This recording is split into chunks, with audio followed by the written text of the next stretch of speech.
عاشورایی نیه که ما خود خون کنیم، قمه بزنیم و زنجیر بزنیم، کارایی که نه پیغمبر گفته نه ائمه گفته. دین به این توهین میشه و اگر دین توهین شه این کار حرامه. یک عده به مرض گرفتن که میاین از کجا به کجا میبرن.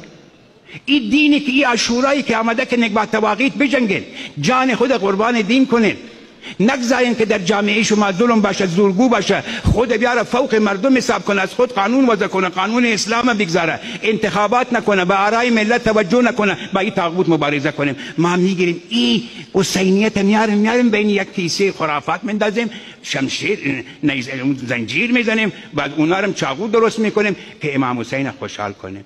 خاک بسر این مفکوره. امام حسین به این خوشحال میشه که تو خود بکشی؟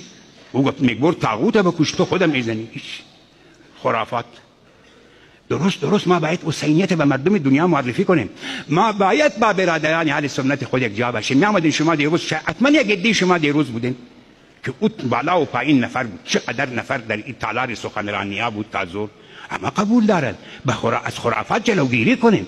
این کار دشمن ما و شما رو فریب میده.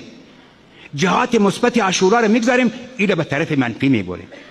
این وظیفه شما جوانایه. و امام حسین پیروز شد، ما هم باید در زندگانی پیروز شیم. درست عاشورا نقطه مقابل خرافاته که باید خرافات در بین نباشه و به دین خود عمل کنیم.